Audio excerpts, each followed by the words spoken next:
recording. Okay, so it's good to see everyone post Hanukkah. And so Jules and I have our regular backgrounds behind us instead of our special Hanukkah backgrounds.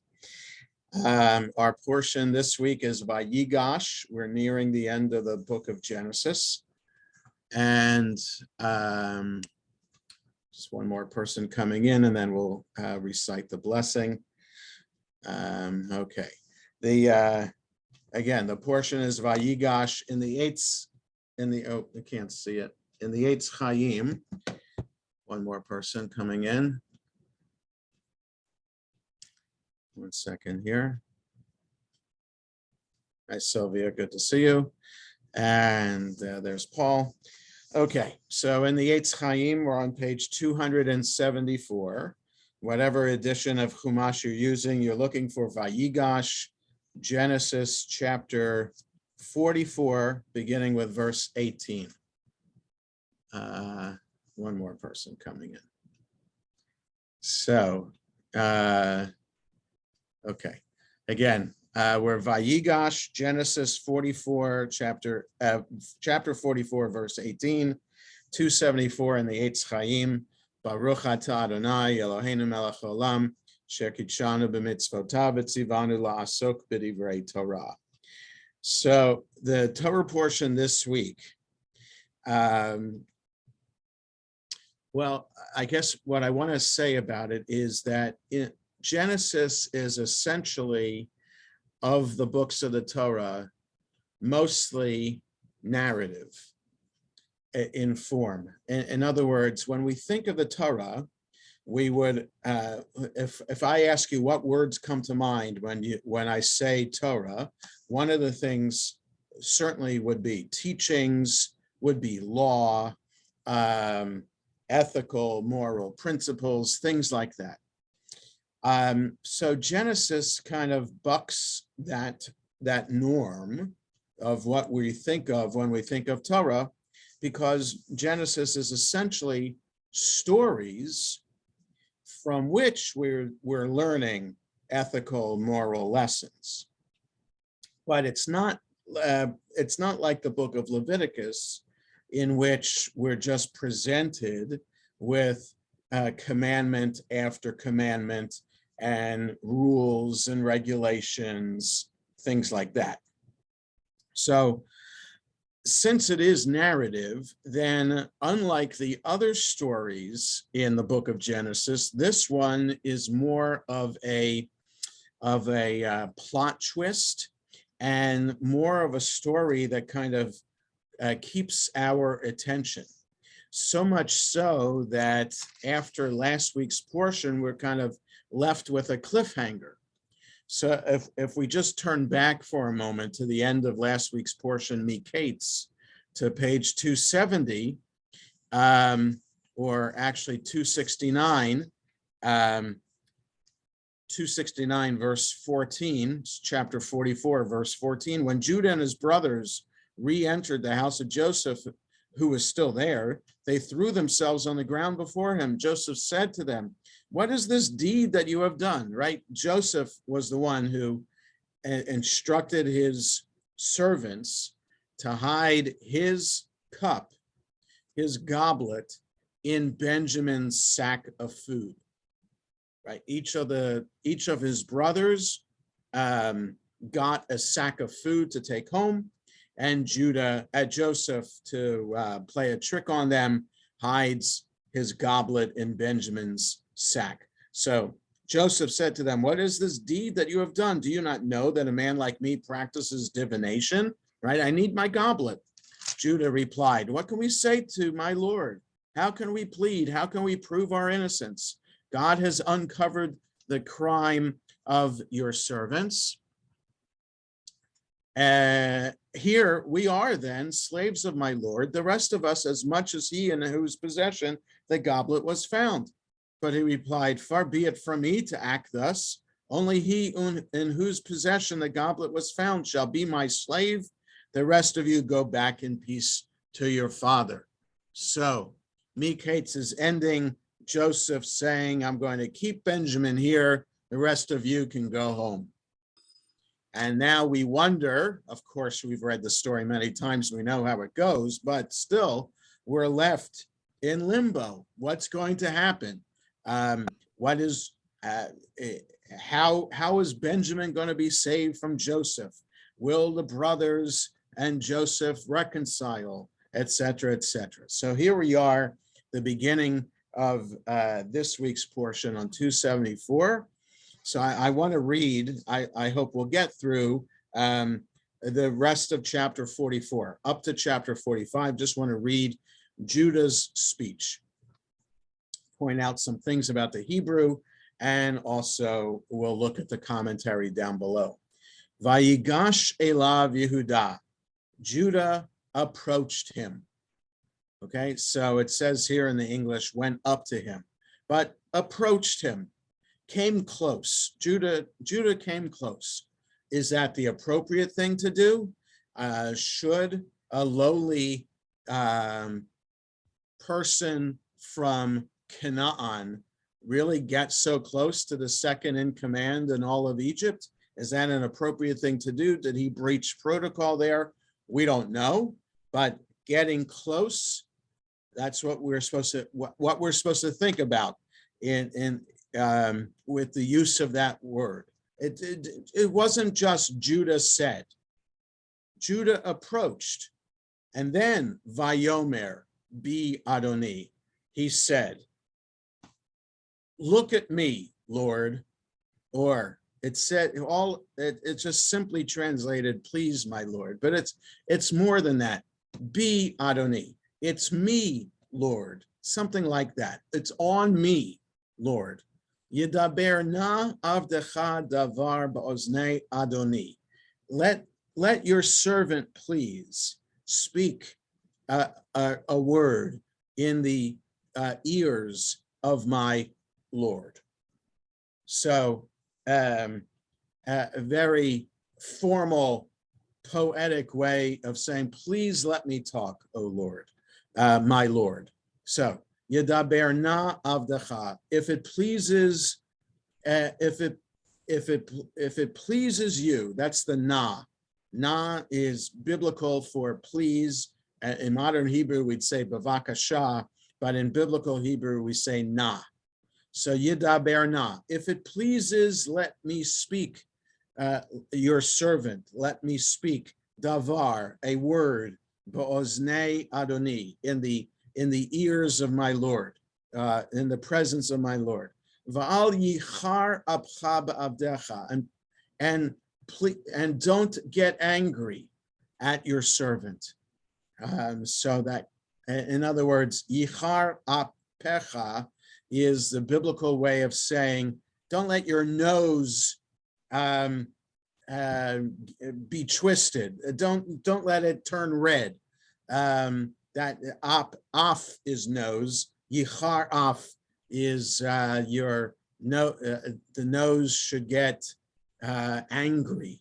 So it's just a biblical way of saying, don't get angry at your servant. Ki chamocha kefaro, because you are like or compared to Pharaoh.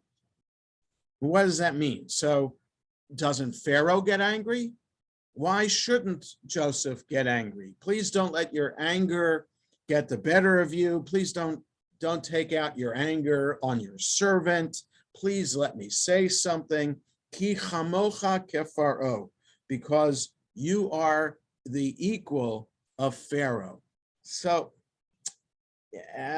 it's unclear, really. I mean, the commentary explains below a little bit about the statement, but it's just an awkward kind of statement. There's some awkward things in the Hebrew. So Judah approaching, is it appropriate for Judah to be approaching here as a lowly commoner, approaching the second in command, pleading with Joseph not to be angry at him, and then saying, you're like Pharaoh. So perhaps it's the divine nature of Pharaoh asking for mercy, like comparing Joseph to Pharaoh in a divinic way, to be asking for mercy. So he goes on. Adoni sha'al et avadav lemor. My Lord requested his servants, saying, Hayesh lachem, or he asked of his servants, saying, Hayesh lachem av o ach, or do you have a father or a brother? Right, so Judah's reminding Joseph what he has asked. You've asked us if we have a father or a brother. Vanomer, and we said, El Adoni, to my Lord, Yesh lanu av zaken, we have indeed an elderly father. V'yeled zekunim katan, and a young child of his old age. Ve'achiv mate, and that young child's brother has died. Vayivater hu levado, and he was left all alone, le'imo, to his mother, ve'aviv ahevo, and his father loved him. So talking about Benjamin as the youngest child of Jacob, the child of his old age, he was left alone as the only one that his father loves. So now this is a remarkable statement that Judah is saying. You know, why bear these intimate details with someone who is seemingly a stranger? Does Judah know that this is Joseph? You know, there are tricks that have been played on the brothers, right? So that intentionally the goblet is placed in Benjamin's sack, and intentionally Joseph lines up the brothers when he sees them in age order, right? So that's kind of weird. Judah should be thinking, how does this person just randomly line us up according to age? And how is he putting the goblet not in some random sack, but in Benjamin's sack? So does Judah know that that it's Joseph? Is that why he's sharing the intimate details? Is it appropriate? Imagine if we're called to before the Queen of England and to be knighted, and you start saying, you know, oh, my elderly father, my younger brother, I have a brother who died. Would the Queen really care about hearing all that information? Does Joseph care about hearing all this information? It's just unusual for Judah to be bearing all to someone who is a stranger. Feel free to interrupt with a question or comment at any time. I will look below the line momentarily, but I just want to read a few more verses. Vatomer el avadecha, and you said to your servants, Horiduhu Eli, bring him to me. The him being this youngest son of his father's old age, the one that his father loves the most. Bring him down to me, va'asima eini elav, so that I can look at him. Literally, so I can put my eye on him, but so that I can look at him, or so I can see him. 22, Vanomer el Adoni, and we said to my Lord, Lo yuchal hana'ar la'azov et aviv. The lad is not able to leave his father. Va'azav et aviv v'met. And if he left his father, he would die. That is, the father would die of just too much stress and anxiety and heartbreak, especially in old age. So we couldn't do it. Vatomer el avadecha, and you said to your servants, Imlo yered achichem akatonitchem, if your youngest brother does not come down with you, lo tosifun lirot panai, you won't see me again. That is, I can't help you. I'm not going to be able to provide you with food. That's what Judah's reminding him. Okay, so we fulfilled your request against better judgment, our father might die because we brought his youngest and his most loved child away from him to you, as you requested. Vayehi 24, Vayehi ki alinu el avdecha avi, and when we go back to your servant, my father, v'naged lo et divrei Adoni, and we told him your very words, right? So Judah is telling Joseph the angst that Joseph's command has brought to the family, and that how it could have killed their father. Vayomer Avinu, and our father said, Shuvru lanu ma'at ochel. Go back, get us some food. Vanomer, and we said, Lo nuchal laredet, we can't go down. Im yesh achinu hakaton itanu, unless our youngest brother is with us. V'yaradnu, then we can go down. Ki lo nuchal lirot pnei ha'ish, because we won't be able to see, to be presented to that man. V'achinu hakaton einanu itanu, unless our youngest brother is with us. All right, so Judah is continuing to explain the scenario to Joseph. 27, Vayomer avdecha avi, and your servant, my father, said, Elenu, to us, Atem yadatem, you know, ki shnayim yaldali ishti, that two has my wife given birth to. Right? Now, Jacob technically has 4 wives, Rachel and Leah, and the 2 maidservants of each one, Bilhah and Zilpah, who technically are his wives too. But he only says, my wife has given birth to 2. And who are the other people that Jacob's talking to? That they are his sons also. But he and Jacob's mind, this is the whole thing about the whole story, is about how screwed up the family is, right? Because Jacob has favorites. He fell in love with Rachel and was forced to settle for Leah and work for many more years in order to marry Rachel. So he has favorites among of the wives he loves, and he has favorites among the children his wives have given birth to, giving the coat of many colors to Joseph. And still, even at this age, at which he's 130, as we learn a little bit later in the portion, by 130, you'd think he would have learned. No, he still is in love with the wife that has died, with Rachel, and we're just referring to her as my wife.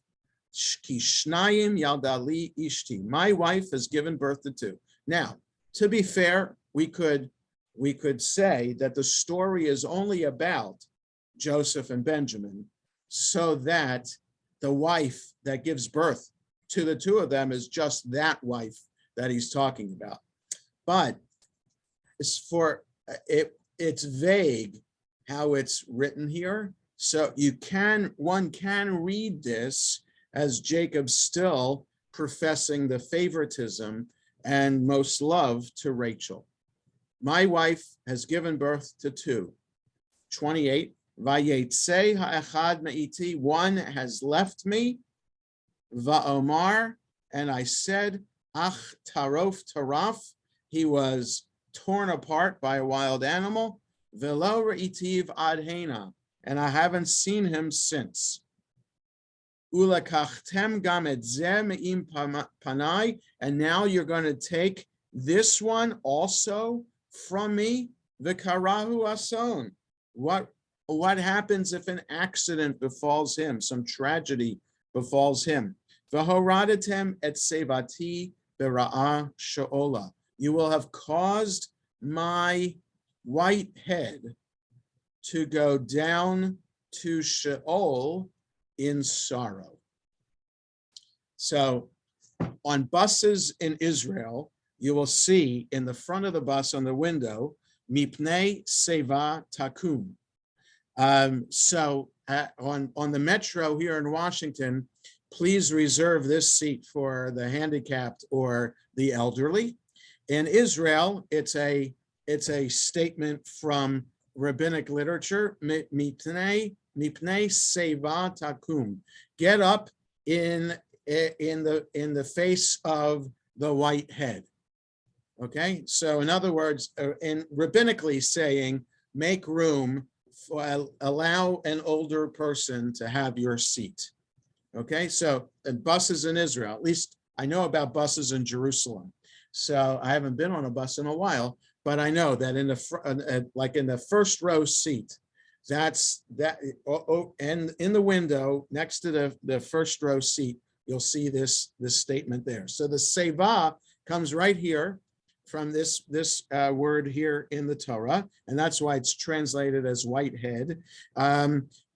You will cause my white head to go down to Sheol in sorrow, or ra'ah is bad, so bad condition. So Sheol, just a digression here. The Torah knows nothing of the rabbis' teachings about what happens when we die.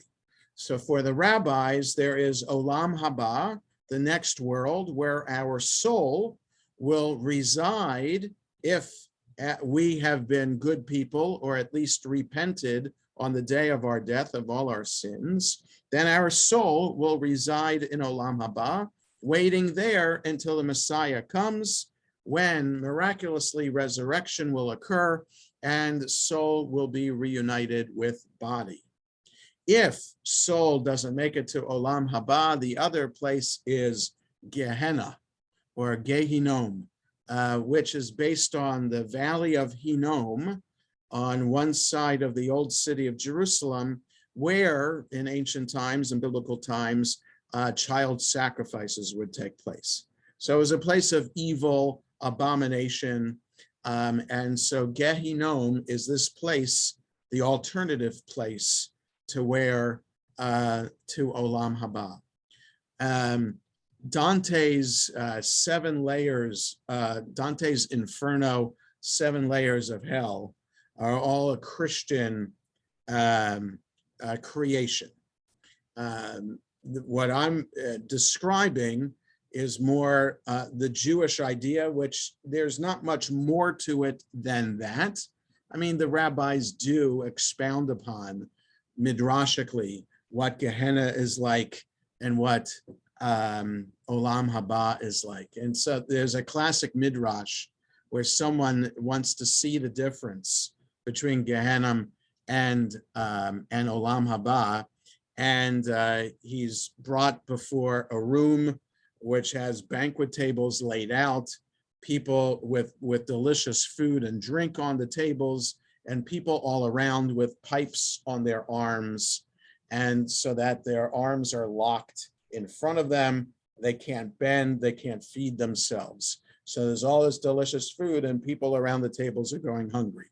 That's Gehenna. Olam Haba, the exact same thing. This person sees banquet table, delicious food and drink, people with the pipes, but they're feeding each other. So your hand is locked, arm in front of you, you can't feed yourself, but you can feed the person across from you. And so that's the difference midrashically between Olam Haba and Gehinom. So that's rabbinically a creation of the rabbis of what happens after we die. From the Torah, all we know is this: I'm going to go down to Sheol. What is Sheol? We don't know, and that's why the translation leaves it as Sheol. Doesn't translate that place for us. We just know other places in the Torah and the Bible describe as underground, or King David died and went to his ancestors. That's all the Bible says. Where are his ancestors? So in rabbinic thinking, and if we apply a rabbinic thinking 1,000 years later to the story of David, okay. But in the time of David, what does it mean that he went to his ancestors? It's a poetic way of saying he died. But for the rabbis, that would mean his soul went up to meet his ancestors' souls in Olam Haba. Okay, so biblically, the sense of what happens after we die, there's not much there. The netherworld is called Sheol, and that's what Jacob says here. You will send my white head down to Sheol in sorrow. Right? I'm going to be underground, dying, sad and heartbroken. That's what Judah is quoting Jacob is saying in his speech here to Joseph. Right? So if you're going to take Benjamin from me, Judah keeps on saying, in recounting what their father said, then I'm going to die heartbroken. Verse 30. So he nears the end of his speech. Ve'ata, and now, kivoi alavdecha avi, when I came to your servant, my father, ve'hanar and enuitanu, and the boy isn't with us, ve'nafsho, keshura benafsho. His body is tied up with his body, or our translation said his life is tied up with his life. So Jacob and Benjamin are one person. When one's alive, the other is alive. Nefesh, again, in rabbinic Hebrew means soul, but in biblical Hebrew means body, or here, this translation says life. Vahaya, and so, kir oto ki ein hana'ar vamet, right? So you're asking now, Joseph, to keep Benjamin here and to have us go back. V'haya kir oto ki ein hana'ar, and when he sees that the boy isn't there, when we go back home, vamet, he'll die. V'horidu avdecha et sevat avdecha avinu biyagon she'ola, and you will have caused your servants to make our father's white head to go down to Sheol in grief. Right. So Judah is daring to say to Joseph, it'll be on you for killing our father. Ki avdecha arav et hana'ar, because your servant, me, Judah talking, I pledged the boy, me'im avi lemor, from my father's saying, right? I made a pledge about this boy to my father, saying, Imlo avienu elecha, if I don't bring him back to you, v'chatati la'avi kol hayamim, I stand guilty before my father forever. Va'ata, and now, yeshev na avdecha tachat hana'ar, let your servant take the place of the boy, right? Take me instead. Eved la'adoni, I'll be a servant to my Lord. V'hana'ar ya'al imechav, and let the boy go up with his brothers. Ki eich el avi, how can I go back to my father? V'hana'ar enenu iti, and the boy wouldn't be with me. Pen erev vara, lest I see bad, let I be witness to the woe, asher yimtza et avi, that will happen to my father. I don't want to see my father so upset if I don't bring back his brother. Okay, so this beautiful speech. It's a beautiful speech. Now let's just take a look at what it says below the line, and then we can open it up for discussion about this, your comments about this. Below the line on 274, the reconciliation between Joseph and his brothers is one of the great scenes in all of literature. Okay, so that's saying a lot, but yes, this is a beautiful scene. It is preceded by a deeply moving speech by Judah, who uses the word father 14 times in 17 verses. Okay, so that's important to know as we approach this as a literary work and study all the details about it. That's an important point. If Judah keeps on referring to father 14 times in 17 sentences. So clearly, he has a respect for and feelings for his father. He doesn't, the commandment, the fifth commandment in Exodus, respect, honor your father and mother. Judah is fulfilling that in spades. Now it goes on. Joseph is moved to tears and to self-revelation by Judah's words. He realizes that his keeping Benjamin in prison would be doing to his brother and father what the brothers had done to him and their father years ago. Right? So in other words, it takes Judah, who's the one who suggested to the brothers, let's sell him to the caravan instead of killing him. It takes Judah to realize that his perspective about the value of human life and the value of the life of their siblings is greater. So he's learned his lesson since he convinced his brothers to sell Joseph into slavery. So now he doesn't want to keep Benjamin, and he knows the effect. He doesn't want Joseph to keep Benjamin. He knows the effect it will have on their father, when he didn't know the effect that Joseph's sale to the caravan would have on his father. So Judah has learned a lesson, and Joseph has learned a lesson too, that it's not just about his personal revenge for his brothers, right? He could be upset all these years for what his brothers have done to him. And it doesn't matter that he's the second in command in all Egypt, that he has all the riches imaginable, that he's set for life. That doesn't matter. What he's still upset about is what his brothers did to him. He's still a Hebrew in Egypt.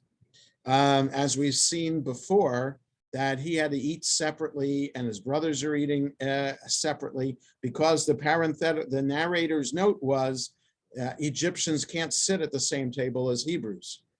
Egyptians only sit with Egyptians. So it doesn't matter, he's second in command, he's still a Hebrew. So he's still resentful, but now it takes Judah's passionate speech for Joseph to realize there's more of an impact taking place here than what's happening to me. And there's also an impact on my father. So it's just the layer upon layer that's happening in these opening verses of VaYigash are really, really powerful. And it teaches us a lesson as well in terms of, because we always have to understand the Torah not just in its context. So Genesis, it's not just about the story of the people at that time. It's what the story is teaching us today. I mean, it's powerful enough to be reading a good story. We all like to read stories, and our kids like to hear the same stories over and over again. That's one thing, because a well-written story is worth hearing over and over again, but it's the message, how we are transformed by that very story. So can we rise up above our own personal human weakness and our own feelings in order to understand other people's feelings? And if we can rise up above that, then we'd be like what's happening here in this story, how Judah and Joseph finally recognize that their actions have a domino and ripple effect. It's not just about short-term personal fulfillment.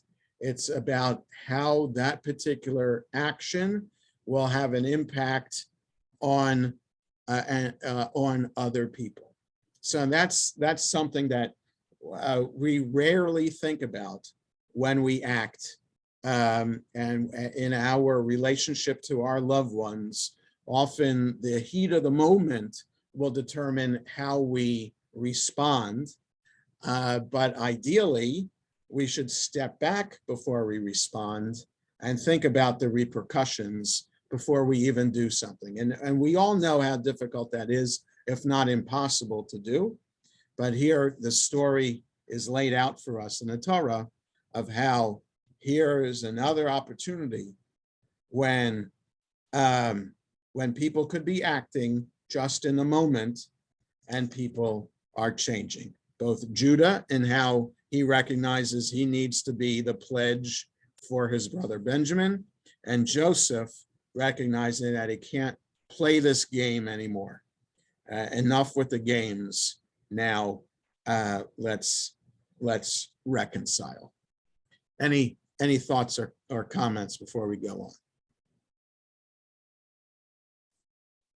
Okay, so let's read a little bit more in chapter 45 to see how Joseph responds and then what happens with the brothers. Velo yachol Yosef lehitapek. Joseph couldn't hold it in anymore.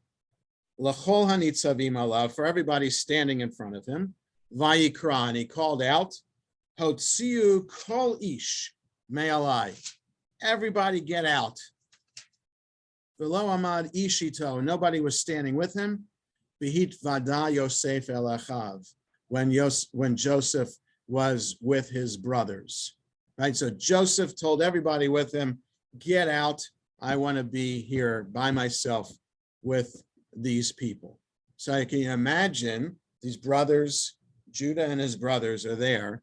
They see Joseph act in this way.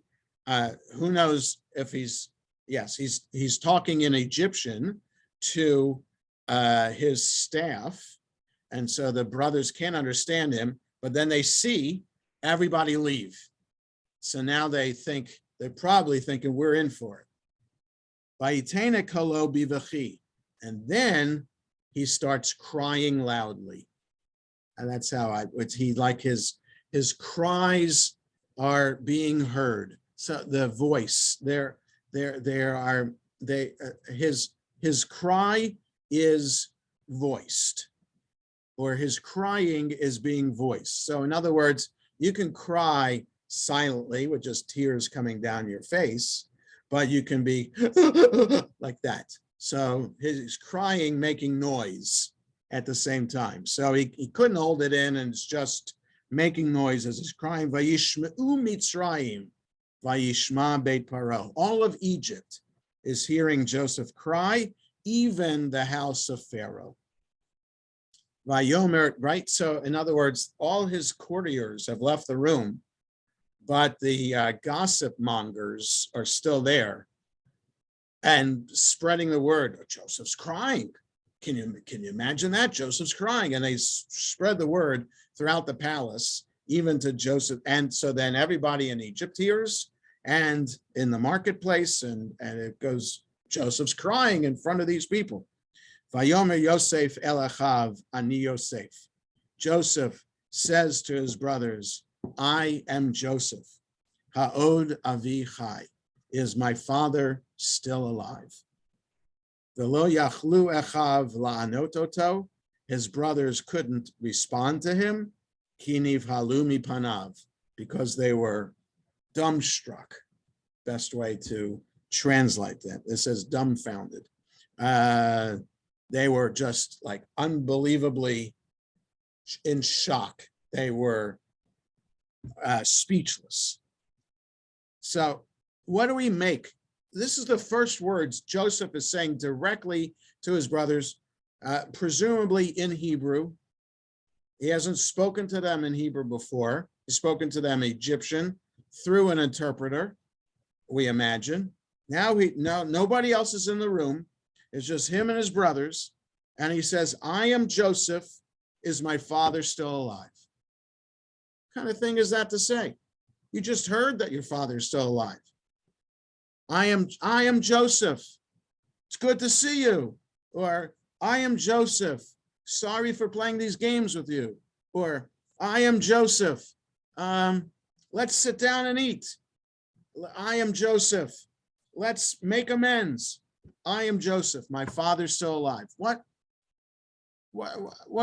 is that? Why does he say that? Any thoughts before we look below the line? Why would he be saying that?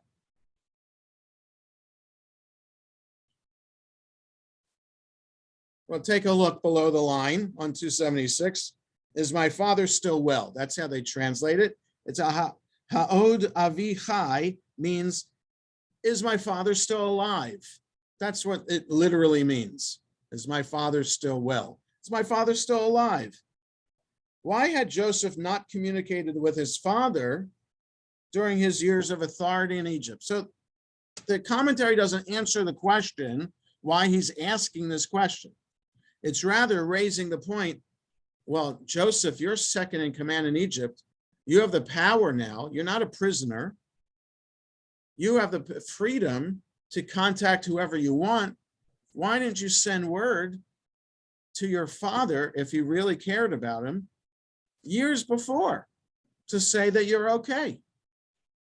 So that's what the commentary is asking. Why was he angry at his father, whose favoritism had put him through so much, right? Was he blaming his father for the predicament of being sold into slavery by his brothers? Or was he reluctant to shame his brothers by telling his father what had happened, right? Maybe he didn't contact his father because he would have said to them, either would have gotten his brothers in trouble. For that matter, there's no record of Jacob having been in touch with his own parents during his years at Laban's house. Did Jacob resent his father Isaac's favoritism as well? So asking about his father raises the question for the commentary, why hadn't he been in touch before? I'm asking the more, the question just about the question itself. Is it a reasonable, logical thing to be saying at that moment? That's my concern for just the narrative and how the dialogue is written. Is if you're writing dialogue, would you be writing it this way? That's what I'm asking. And the commentary is rather focused on the idea he hadn't been in touch with his father before. Okay, now, just I want to read verse 4. Vayomer Yosef el Achav, Joseph says to his brothers, Geshuna Elai VaYigashu. Please approach me, or come close to me, and they approached. Now, the very first word of the portion, VaYigash Elav Yehuda. Without being asked, Judah approaches Joseph, which I had said before. Is that appropriate for him to be doing that or not? Now, Joseph is asking them, please approach, come close, not just Judah, but everybody. Come close. Vayomer ani Yosef achichem. I am Joseph, your brother, asher machartem oti Mitzrayma, whom you sold to Egypt. Now that's a more logical thing to say first. I am Joseph, whom you sold into Egypt. That's a reasonable thing to say first. But the first thing to say, I am Joseph, is our father still alive? Is my father still alive? Okay, so very strange wording here. V'ata, and now, al teyatzvu, don't worry. V'al yichar beinechem, don't get angry, don't get upset. Kimachartem oti hena, because you sold me here, right? Don't worry that there's going to be some punishment in store for you, that you did the wrong thing by doing that. Ki lemichya shalachani Elohim lifnechem, because here, lemichya, a revival of spirit, but it was to save life that God sent me ahead of you. So in other words, the selling into Egypt ends up to be a good thing because it ends up saving lives. Right? It was bad in the moment, but as far as God's plan goes, it was good after all.